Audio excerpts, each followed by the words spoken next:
الله يا ربي يا الله الله يا ربي يا الله لا إله إلا الله لا إله إلا الله لا إله إلا الله محمد رسول الله محمد رسول الله. الحمد لله رب العالمين وصلى الله وسلم وبارك على عبده ورسوله نبينا محمد وعلى آله وصحبه وأتباعه إلى يوم الدين. أما بعد فأعوذ بالله من الشيطان الرجيم قل هذه سبيلي أدعو إلى الله على بصيرة أنا ومن اتبعني وسبحان الله وما أنا من المشركين. کتاب التوحید کا چوتھا باب الدعاء الی شہادت اللہ الہ الا اللہ، توحید کی طرف بلانے کا باب ہمارے درس کا موضوع ہے. ہم اس درس میں حدیث معاذ کا دراسہ کریں گے. حضرت معاذ بن جبل رضی اللہ عنہ کو جب نبی صلی اللہ علیہ وسلم نے یمن کا معلم گورنر بنا کر بھیجا تو آپ نے ان کو نصیحت فرمائی کہ پہلی دعوت ہونی چاہیے توحید، کیونکہ توحید کی درستگی کے بغیر عمل کی درستگی کا کوئی تصور ہی اسلام میں نہیں.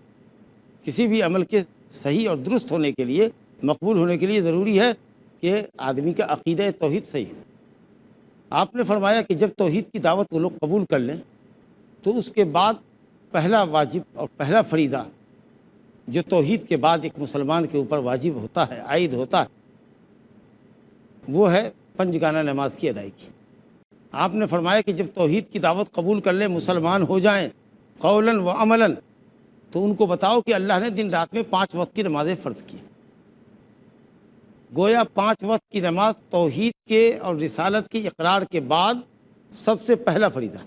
اسلام کے کسی بھی ارکان کی ادائیگی سے پہلے شہادتین کے بعد سب سے پہلا فریضہ ایک مسلمان پر عائد ہوتا ہے کہ وہ پنجگانہ نماز کا پابند ہو. اس سے اسلام میں نماز کی اہمیت کا اندازہ کیجیے. اور یہ بات بھی سمجھ میں آئی کہ جب تک آدمی مسلمان نہ ہو جائے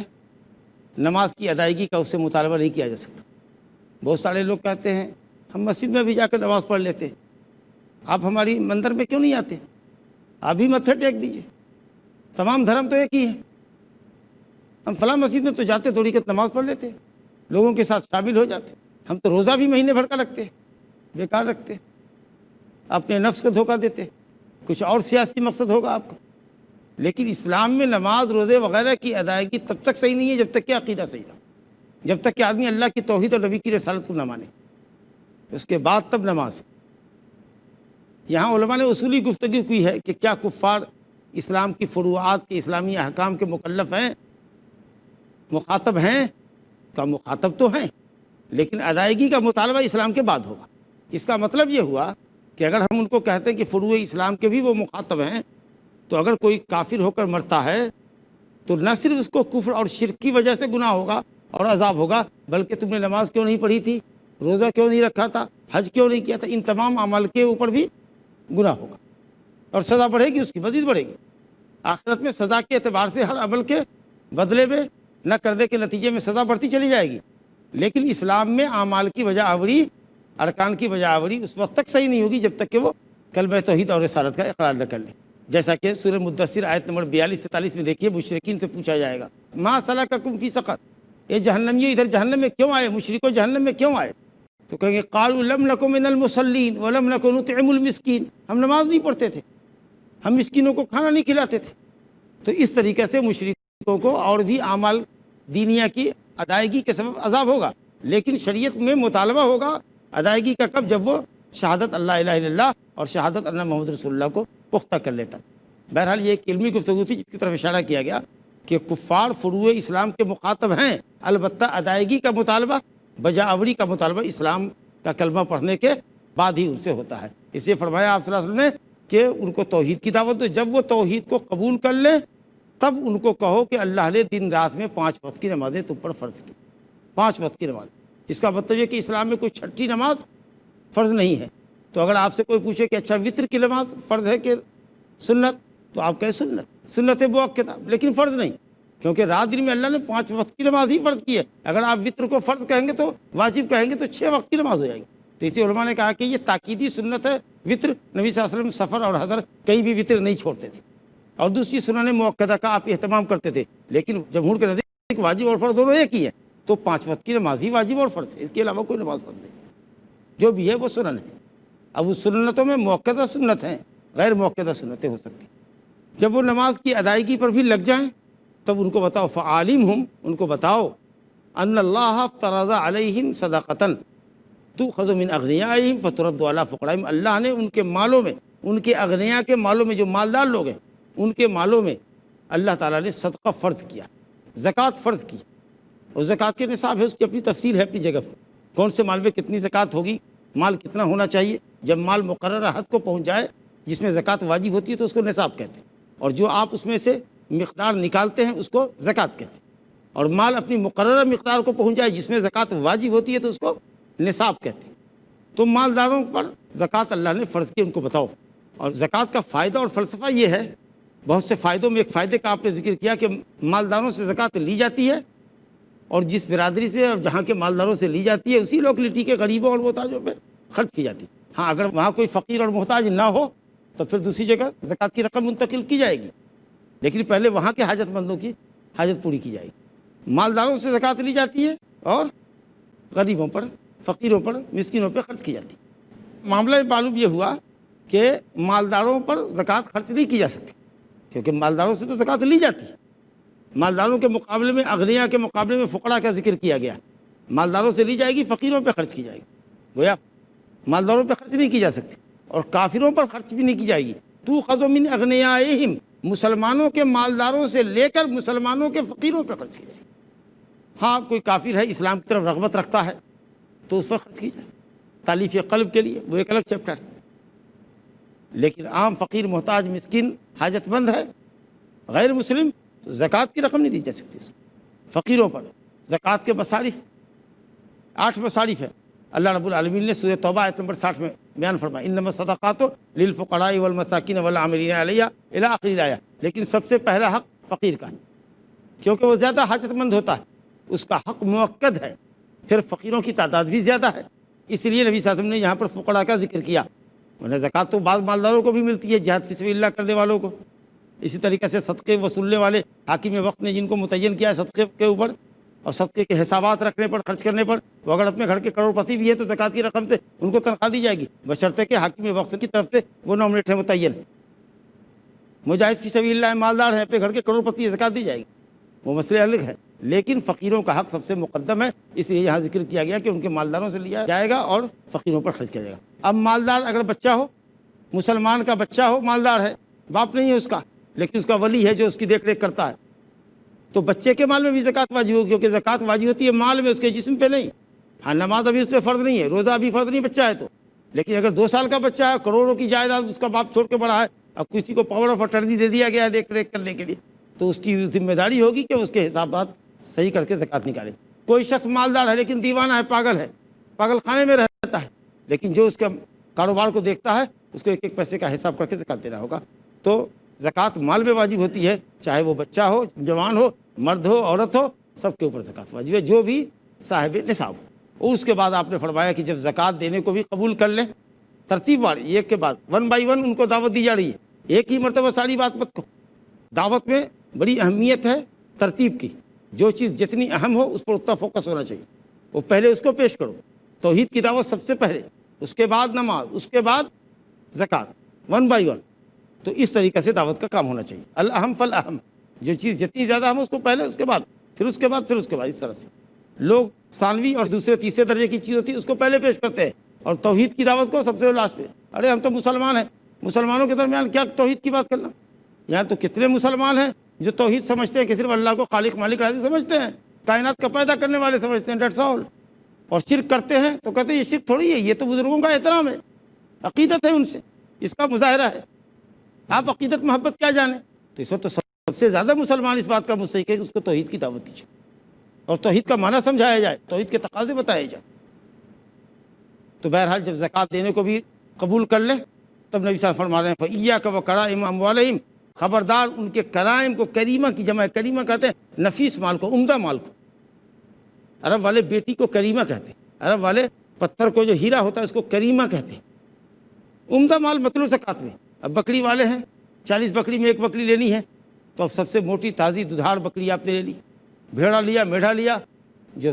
دودھ اچھا دے سکتی ہے، صوف ہے، اون ہے اس کے اوپر،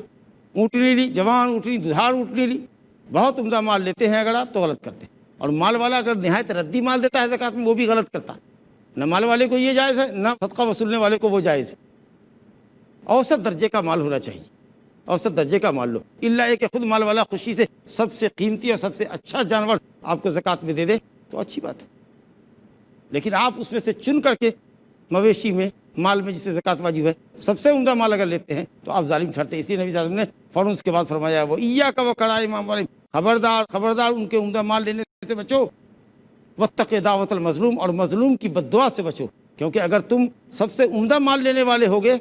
تو تم ظالم ٹھہرو گے، اس کی مرضی کے بغیر لوگے تو تم ظالم ٹھہرو گے، اور مظلوم کی بد دعا سے بچو۔ اللہ اکبر۔ اگر محصل مالک کی مرضی کے بغیر، محصل کہتے ہیں صدقہ وصولنے والے کو جس کو حاکم وقت نے بھیجا ہے، اگر وہ مال والے کی مرضی کے بغیر اس کے مال سے، اس کی بکری کے ریوڑ سے سب سے عمدہ بکری لیتا ہے وہ ظالم ہوتا ہے،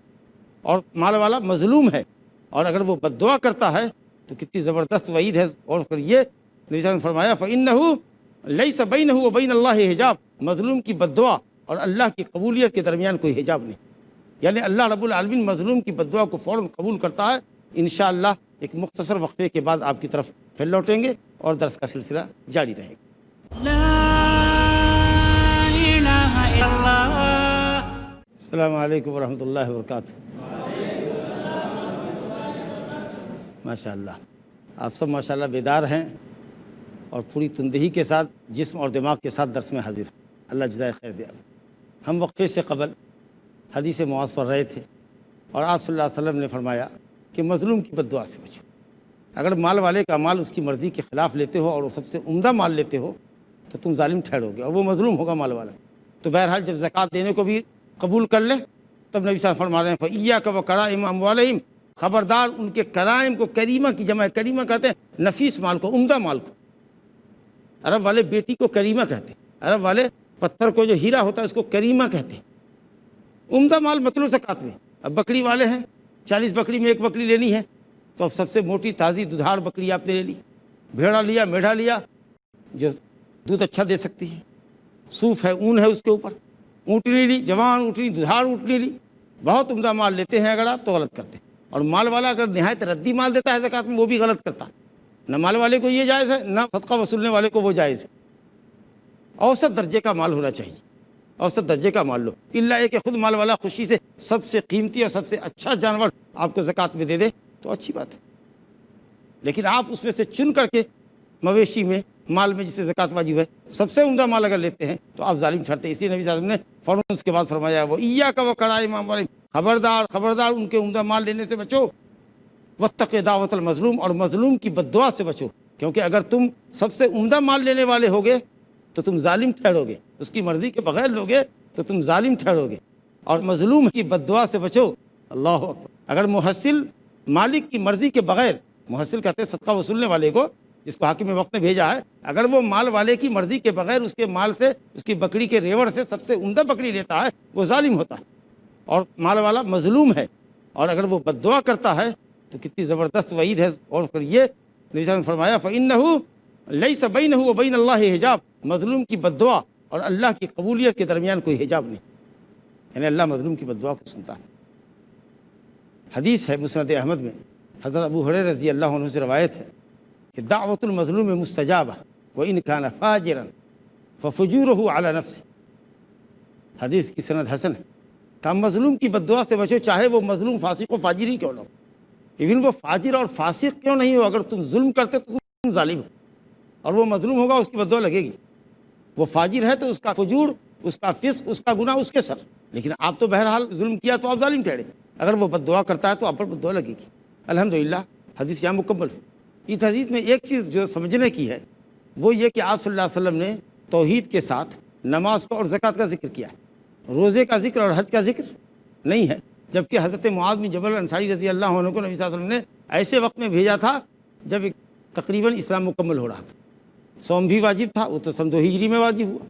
کہ حج بھی سن 9 ہجری میں واجب ہوا، وہ بھی ہو چکا تھا کیونکہ 10 میں بھیجا آپ نے اہل علم کے صحیح قول کے مطابق۔ پھر صوم کا اور حج کا ذکر حدیث میں کیوں نہیں ہے؟ اس پر علماء نے خاصی بحث کی ہے، لیکن جو سب سے سالڈ جواب ہے انشاءاللہ وہ یہ ہے کہ نبی صلی اللہ علیہ وسلم ہر مقام کی مناسبت سے بات فرمایا کرتے تھے۔ تو آپ نے نماز اور زکوٰۃ کا اکثر ایک ساتھ ذکر کیا، قرآن مجید میں بھی آپ دیکھیں تو نماز اور زکوٰۃ کا ایک ساتھ ذکر ہے، حدیثوں کے اندر بھی نماز اور زکوٰۃ کا ایک ساتھ ذکر، کیونکہ یہ دو ایسی عبادتیں ہیں کہ اس کے ترک پر قتال کیا جائے گا۔ جو نماز نہ پڑھے، جو زکوٰۃ نہ دے، اگر اسلامی حکومت ہو تو اس سے قتال کیا جائے۔ اسلامی حکومت ایسے لوگوں سے قتال کرے گی۔ رب العالمین فرماتا ہے فَإِن تَابُوا وَأَقَامُوا الصَّلَاةَ وَآتَوُا الزَّكَاةَ فَخَلُّوا سَبِيلَهُمْ، سورۃ توبہ آیت نمبر 5 میں۔ شرک سے توبہ کرے، نماز قائم کرے، زکوٰۃ دے، تب ان کی راہ چھوڑو، ورنہ گھیرے رہو، جانے نہیں دیں گے۔ تو نماز اور زکوٰۃ کی ایک دوسری شان ہے، اور یہ دونوں ظاہری عبادت ہے، ایک بدنی ہے ایک مالی ہے۔ ایک شخص 10 بجے دن میں کلمہ پڑھے تو ہم یہ تو کہیں گے کہ یہ معصوم ہوا، مسلمان ہو گیا، لیکن اس کو اپروول ابھی نہیں دیں گے۔ اپروول دیں گے جب وہ نماز پڑھے گا، ظہر کی نماز آئے گی تب کہ ہاں یہ دلیل ہوگی اس کے ایمان کی۔ تو نماز اور زکوٰۃ کی دوسری شان، زکوٰۃ بھی دیتے ہیں، دینے والے دیتے ہیں، اور دنیا دیکھتی ہے کہ ہاں دینے والا فلاں ہے، لینے والا فلاں ہے۔ لیکن آپ صلی اللہ علیہ وسلم نے کہیں ذکر کیا نماز، زکوٰۃ اور صوم کا، حج کا ذکر نہیں کیا، اس لیے کہ حج یا تو اس شخص پہ فرض نہیں ہے، یا پھر حج کا معاملہ یہ ہے کہ زندگی میں ایک مرتبہ حج فرض ہوتا ہے، ہر کسی پہ بھی نہیں ہوتا، مالدار پہ ہوتا ہے اور ایک مرتبہ ہوتا ہے۔ اور روزے کا معاملہ یہ ہے کہ روزہ ایک سری عبادت ہے، بدنی عبادت تو ہے لیکن سری عبادت ہے۔ ایک شخص روزے سے نہ ہو، گھر میں کھا پی کر کے باہر نکلے اور لوگوں سے کہے میں روزے دار ہوں، سب کوئی مان لے گا کہ روزے دار ہے۔ تو روزہ ایک سری عبادت ہے، حج پوری زندگی میں ایک مرتبہ فرض ہے۔ اسی لیے نبی صلی اللہ علیہ وسلم مقام کے مناسب بات کرتے تھے۔ نماز اور زکوٰۃ کی چونکہ شان الگ ہے اور یہ دونوں ظاہری باہری عبادت ہے، اس کے طرف پر قتال ہے، اسی لیے اس کا بطور خاص ذکر کیا گیا ہے، اور صوم کا اور حج کا ذکر نہیں کیا گیا کہ صوم سری عبادت ہے اور حج پوری زندگی میں ایک مرتبہ فرض ہے۔ بہت سی حدیثوں میں ذکر بھی ہے، صوم کا بھی ہے ذکر، حج میں، لیکن یہاں معاذ بن جبل کی روایت میں نہیں ہے۔ اسے یہ کہنا کہ راوی نے مختصر کر دیا ہوگا، یہ راوی کے اوپر الزام ہوگا، کیونکہ یہ حدیث اگر دوسری سند سے آئے اور کسی سند میں صوم اور حج کا ذکر ہو اور کسی سند میں نہ ہو تو یہ بات کہی جائے گی کہ ہاں راوی نے مختصر کیا ہے۔ لیکن یہاں جو بھی روایت معاذ بن جبل کے یمن بھیجے جانے کے تعلق سے ہے، اس میں صوم اور حج کا ذکر نہیں ہے، تو یہ جواب بھی نہیں دیا جا سکتا کہ ابھی حج فرض نہیں ہوا تھا، بلکہ یہ جواب ہوگا کہ صوم کا اس لیے ذکر نہیں ہوا کہ صوم سری عبادت ہے، اور حج کا ذکر اس لیے نہیں کیا کہ حج زندگی میں ایک مرتبہ فرض ہے، وہ بھی مخصوص لوگوں پر فرض ہے، لیکن نماز اور زکوٰۃ کی حیثیت دوسری ہے، اور یہ دونوں ایک ساتھ عبادت آتی ہے، دونوں کے ترک پر قتال ہے۔ جیسا کہ قرآن میں کہا اللہ تعالیٰ نے فَإِن تَابُوا وَأَقَامُوا الصَّلَاةَ وَآتَوُا الزَّكَاةَ فَخَلُّوا سَبِيلَهُمْ، اس لیے آپ نے بطور خاص نماز اور زکوٰۃ پر فوکس کیا ہے۔ اس حدیث کے تعلق سے یہ بات آپ کے سامنے آئی۔ اب اسی باب کے اندر باب الدعاء الی شہادت اللہ الہ الا اللہ کے اندر ایک عظیم حدیث اور بھی دعوت کی اہمیت کے تعلق سے، یہ حدیث جو دعوت کی اہمیت کے تعلق سے تھی کہ حضرت معاذ بن جبل رضی اللہ عنہ کو نبی صلی اللہ علیہ وسلم نے پوری تیاری کے ساتھ، علم کے ساتھ یمن بھیجا تھا اور وہاں کے لوگوں کی دعوت پر مامور کیا تھا۔ اسی طریقے سے دعوت کی اہمیت کے لیے ایک اور بڑی اہم حدیث صحیح ہے نہیں کی روایت ہے، اس کو صاحب کتاب نے ذکر کیا ہے، اور وہ روایت ہے سہل بن سعد بن مالک رضی اللہ عنہ سے روایت ہے۔ یہ سہل بن سعد زبردست صحابی ہے، وہ بڑی لمبی عمر انہوں نے بھی پائی ہے، سن 88 میں غالباً ان کا انتقال ہوا ہے، اور انہوں نے بھی 100 سال سے زیادہ کی عمر پائی ہے، یہ اور ان کے والد دونوں صحابی ہیں ماشاءاللہ۔ تو یہ سہل بن سعد نبی صلی اللہ علیہ وسلم سے روایت کرتے ہیں کہ نبی کریم صلی اللہ علیہ وسلم نے خیبر کے دن کہا تھا، غزوہ خیبر کے موقع پر، پوری اٹینشن پوری توجہ چاہتے ہیں اس حدیث کے اوپر۔ خیبر کے دن آپ نے یہ فرمایا تھا، کہا تھا لأعطین الرایۃ غدا، میں کل جھنڈا ایک ایسے شخص کے ہاتھ میں دوں گا، لأعطین الرایۃ غدا رجلا یحب اللہ ورسولہ ویحبہ اللہ ورسولہ، ایسے شخص کو دوں گا جو اللہ اور اس کے رسول سے محبت کرتا ہے اور اللہ اور اس کے رسول اس شخص سے محبت کرتے ہیں۔ جب یہ بات آپ نے کہی، اور صرف یہی نہیں بلکہ آگے کہا یفتح اللہ علی یدی، اللہ اس کے ہاتھ پر فتح کر دے گا، خیبر فتح ہو جائے گا، قلعہ فتح ہو جائے گا، تو بہت بڑی بات تھی۔ آپ نے ایک بشارت دی اور کہا ایک شخص، ایک ایسا شخص جو اللہ اور اس کے رسول سے محبت کرتا ہے۔ حدیث پر گفتگو آگے بڑھانے سے پہلے سلمہ بن اکوع رضی اللہ عنہ کی ایک روایت کا اشارتاً ذکر مناسب ہے کہ نبی صلی اللہ علیہ وسلم خیبر میں گئے صحابہ کے ساتھ، وہی صحابہ تھے جو صلح حدیبیہ میں تھے آپ کے ساتھ، 1400 صحابہ اکرام۔ حضرت علی رضی اللہ عنہ پیچھے رہ گئے تھے کیونکہ ان کو آشوب چشم تھا، آنکھ سرخ ہو گئی تھی، آنکھ میں درد اور تکلیف تھی، وہ پیچھے رہ گئے۔ وہ خیبر نبی صاحب کے ساتھ نہیں پہنچے تھے۔ جب آپ وہاں پہنچے پھر حضرت علی رضی اللہ عنہ کو خیال آیا کہ آپ صلی اللہ علیہ وسلم گئے، صحابہ گئے اور میں پیچھے رہ جاؤں، چنانچہ انہوں نے خیبر کا رخ کیا اور بعد میں جا کر کے وہاں خیبر کے لشکر میں جا ملے۔ جب آپ صلی اللہ علیہ وسلم جس صبح کو جھنڈا دینے والے تھے اس صبح سے پہلے والی جو شام تھی، جیسے مثال کے طور پر آج کی صبح ہے، آج جھنڈا دینا ہے، تو اس سے پہلے جو نائٹ گزری ہے ابھی، اس کی شام میں یہ گفتگو آپ کی ہو رہی ہے۔ پھر آپ نے بلایا اور حضرت علی رضی اللہ عنہ کو جھنڈا دیا۔ یہ سلمہ بن اکوع کی حدیث کا خلاصہ۔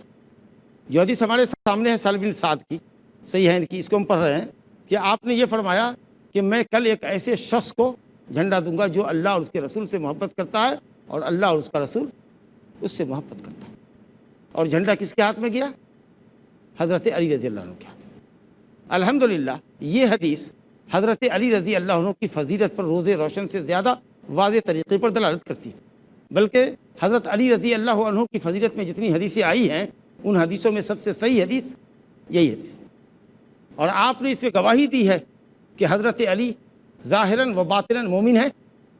اللہ رسول سے محبت کرتے ہیں اور اللہ اور اس کا رسول بھی ان سے محبت کرتا ہے۔ زبردست فضیلت ہے، اور اہل سنت الحمدللہ حضرت علی کے لیے اس فضیلت کو تسلیم کرتے۔ یہ حدیث بہترین حدیث ہے جس کے ذریعے حضرت علی کے مخالفین خوارج فرقے پر ہم رد کر سکتے ہیں، جو حضرت علی سے محبت نہیں رکھتے، ان کے اہل بیت سے محبت نہیں رکھتے، بلکہ ان کو کافر اور فاسق کہتے۔ ان کے خلاف زبردست رد ہے کہ دیکھو رسول اللہ صلی اللہ علیہ وسلم نے کیسی منقبت حضرت علی کی بیان کی، لیکن خوارج پر یہ رد، اور جس کی جو فضیلت کی حدیث ہے اور اللہ کے نبی نے فرمائی ہے، الحمدللہ وہ اسلام پر ہی رہا قائم۔ کیوں؟ اس لیے کہ اللہ اور اس کا رسول کسی ایسے شخص کی تعریف نہیں کر سکتا جس کے متعلق رب العالمین جانتا ہے کہ وہ مرتد ہو جائے گا آگے،